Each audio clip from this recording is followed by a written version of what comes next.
जय हिंद, वंदे मातरम। नमस्कार भाई लोग, मेरा नाम है संदीप और ज्ञान गुरु एसके में आपका स्वागत है। साथियों, मैंने अपना स्पेशल 25 वाला सेशन फिर से स्टार्ट कर दिया है एंड स्पेशल 25 में कंप्यूटर जीके का यह 15वां सेशन है।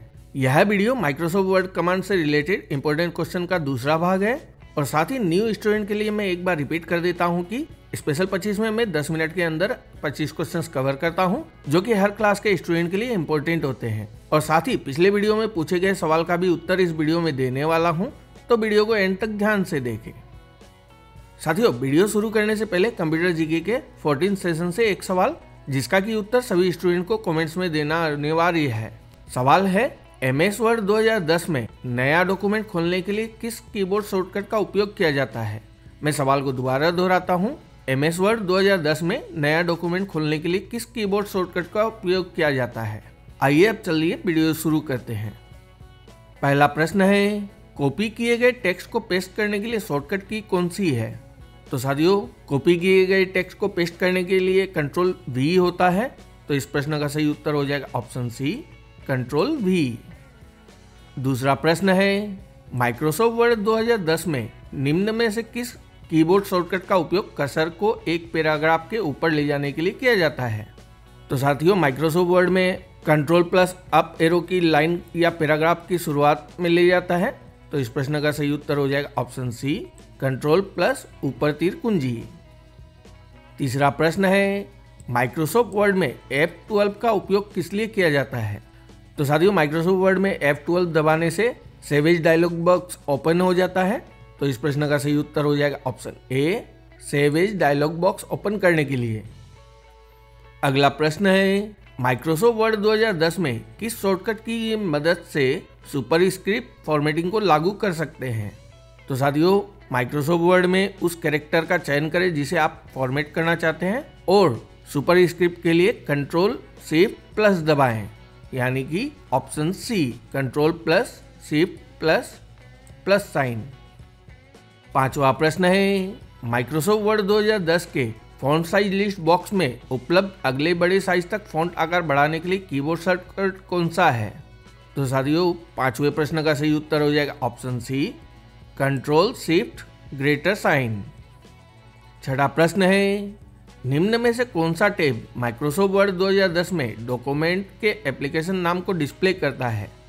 तो साथियों, माइक्रोसॉफ्ट वर्ड 2010 में डॉक्यूमेंट के एप्लीकेशन नाम का डिस्प्ले टाइटल बार करता है, तो इस प्रश्न का सही उत्तर हो जाएगा ऑप्शन सी, टाइटल बार।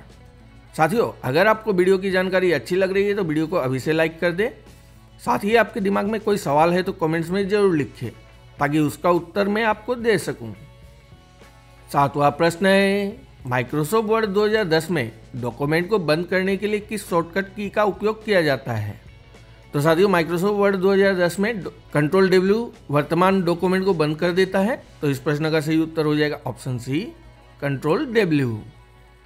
आठवां प्रश्न है, माइक्रोसॉफ्ट वर्ड 2010 के पैराग्राफ फॉर्मेटिंग में कंट्रोल प्लस Q का प्रयोग निम्न में से किस उद्देश्य से किया जाता है।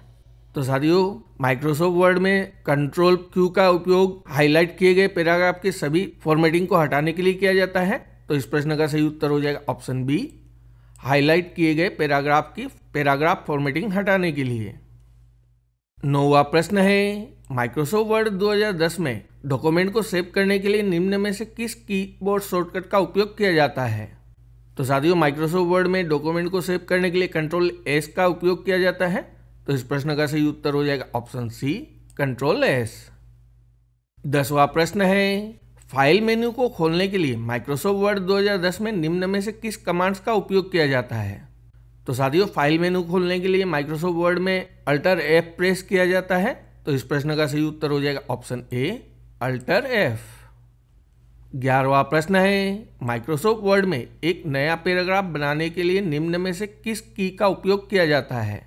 तो साथियों, माइक्रोसॉफ्ट वर्ड में एंटर की का उपयोग नया पैराग्राफ बनाने के लिए किया जाता है, तो इस प्रश्न का सही उत्तर हो जाएगा ऑप्शन सी, एंटर। 12वां प्रश्न है, माइक्रोसॉफ्ट वर्ड 2010 में टेक्स्ट को बाईं ओर अलाइन करने के लिए किस कीबोर्ड शॉर्टकट का उपयोग किया जाता है। तो साथियों, माइक्रोसॉफ्ट वर्ड में टेक्स्ट को बाईं अलाइन करने के लिए कंट्रोल L दबाया जाता है, तो इस प्रश्न का सही उत्तर हो जाएगा option D, control L।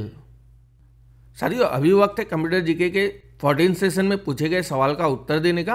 14 session के क्विज में मैंने पूछा था कि निम्नलिखित में से कंप्यूटर कीबोर्ड की मान्य श्रेणी कौन सी है। तो साथियों इसका उत्तर हो जाएगा कंप्यूटर कीबोर्ड की मान्य श्रेणी होती है क्वालिटी कीबोर्ड। तो इस प्रश्न का सही उत्तर है ऑप्शन ए। आइए अब चलते हैं अगले प्रश्न की ओर। अगला प्रश्न है माइक्रोसॉफ्ट वर्ड 2010 में निम्न में से किस कीबोर्ड शॉर्टकट का उपयोग टेबल की एक पंक्ति में पिछले सेल में जाने के लिए किया जाता है। तो साथियों टेबल की एक पंक्ति में पिछले सेल में जाने के लिए शिफ्ट प्लस टैब दबाया जाता है। तो इस प्रश्न का सही उत्तर हो जाएगा ऑप्शन डी शिफ्ट टैब। अगला प्रश्न है निम्न में से किस कीबोर्ड शॉर्टकट का उपयोग करके विंडोज 10 ऑपरेटिंग सिस्टम में आप पीसी को लॉक कर सकते हैं। तो साथियों विंडो लोगो की प्लस एल का उपयोग करके आप विंडोज 10 ऑपरेटिंग सिस्टम में पीसी को लॉक कर सकते हैं। तो इस प्रश्न का सही उत्तर है ऑप्शन डी विंडोज लोगो कुंजी प्लस एल। 15वां प्रश्न है माइक्रोसॉफ्ट वर्ड 2010 में F7 का क्या उपयोग है।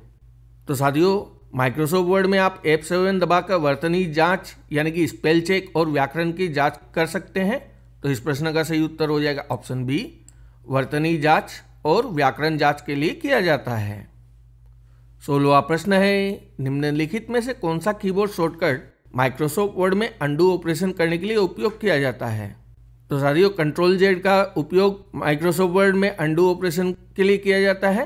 तो इस प्रश्न का सही उत्तर हो जाएगा ऑप्शन ए कंट्रोल जेड। 17वां प्रश्न है कौन सा कीबोर्ड शॉर्टकट माइक्रोसॉफ्ट वर्ड में रीडू ऑपरेशन करने के लिए उपयोग किया जाता है। तो साथियों कंट्रोल वाई से आप अंडू की गई एक से अधिक क्रियाओं को रीडू कर सकते हैं। तो इस प्रश्न का सही उत्तर हो जाएगा ऑप्शन बी कंट्रोल वाई। मेरे प्यारे साथियों मैंने हमारे टेलीग्राम चैनल का लिंक डिस्क्रिप्शन में पिन कर दिया है। आप उस पर क्लिक करके हमारे computer GK, current affairs, geography, static GK, mix GK, history, polity आदि के वीडियो की पीडीएफ फ्री में डाउनलोड कर सकते हैं। साथ ही आप डिस्क्रिप्शन से हमारे फेसबुक पेज और ट्विटर अकाउंट के लिंक पे क्लिक करके भी हमारे साथ जुड़ सकते हैं। तो आइए चलते हैं अगले क्वेश्चंस की ओर। 18वां प्रश्न है माइक्रोसॉफ्ट वर्ड में कंट्रोल ए कीबोर्ड शॉर्टकट का क्या कार्य है।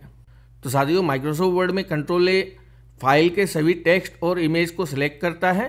तो इस प्रश्न का सही उत्तर हो जाएगा ऑप्शन डी सारे टेक्स्ट को सिलेक्ट करना। 19वां प्रश्न है विंडोज 10 में वॉल्यूम बढ़ाने के लिए आप निम्न में से कौन सा की दबाएंगे। तो साथियों F8 से विंडोज 10 में आप वॉल्यूम बढ़ा सकते हैं। तो इस प्रश्न का सही उत्तर हो जाएगा ऑप्शन डी F8। 20वां प्रश्न है माइक्रोसॉफ्ट वर्ड में पेस्ट स्पेशल डायलॉग बॉक्स खोलने के लिए कीबोर्ड शॉर्टकट कौन सा है। तो साथियों 20वें प्रश्न का सही उत्तर हो जाएगा ऑप्शन सी अल्टर ES। 21वां प्रश्न है कंप्यूटर स्क्रीन पर सभी प्रोग्राम को छोटा करने और डेस्कटॉप को प्रदर्शित करने के लिए निम्नलिखित में से किस कीबोर्ड शॉर्टकट को दबाएंगे। तो मेरे प्यारे साथियों 21वें प्रश्न का सही उत्तर हो जाएगा ऑप्शन डी विंडोज डी। 22वां प्रश्न है माइक्रोसॉफ्ट वर्ड 2010 में पैराग्राफ फॉर्मेटिंग को हटाने के लिए किस शॉर्टकट कीज का उपयोग किया जाता है। तो साथियों अभी थोड़ी देर पहले ही मैंने इस प्रश्न का उत्तर दिया था। तो इस प्रश्न का सही उत्तर हो जाएगा ऑप्शन बी कंट्रोल क्यू। 21वां प्रश्न है डेस्कटॉप पर किसी फाइल को कॉपी और पेस्ट करने के लिए निम्न में से कौन सा शॉर्टकट है। तो साथियों डेस्कटॉप पर किसी भी फाइल को कॉपी और पेस्ट करने के लिए कंट्रोल सी और कंट्रोल वी होता है। तो इस प्रश्न का सही उत्तर हो जाएगा option C control C control V. 24वां प्रश्न है किसी विशिष्ट फाइल का नाम बदलने के लिए किस फंक्शन की का उपयोग किया जाता है। तो साथियों आप जिस भी फाइल का नाम चेंज करना चाहते हैं उस पर पहले सिंगल क्लिक करें और F2 को दबाएं। तो आप उसके बाद उस फाइल का नाम रीनेम कर सकते हैं। तो इस प्रश्न का सही उत्तर है ऑप्शन डी F2। 25वां प्रश्न है माइक्रोसॉफ्ट वर्ड 2010 में जब हम कीबोर्ड शॉर्टकट कंट्रोल ई दबाते हैं तो क्या होता है। तो मेरे प्यारे साथियों माइक्रोसॉफ्ट वर्ड 2010 में जब हम कीबोर्ड शॉर्टकट कंट्रोल ई दबाते हैं तो सिलेक्टेड टेक्स्ट सेंटर अलाइन होते हैं। तो इस प्रश्न का सही उत्तर हो जाएगा option D selected text centre align होता है। भाई लोग वीडियो को यहाँ तक देखने के लिए आपका बहुत बहुत धन्यवाद। आशा करता हूँ कि इस वीडियो के सारे क्वेश्चन आपके लिए उपयोगी साबित होंगे। चैनल पर नए हैं तो चैनल को सब्सक्राइब कर लें एंड अपने आप को ऐसा विकसित करें कि हर कोई आपके साथ खुद को सुरक्षित एवं सम्मानित महसूस करे। धन्यवाद दोस्तों।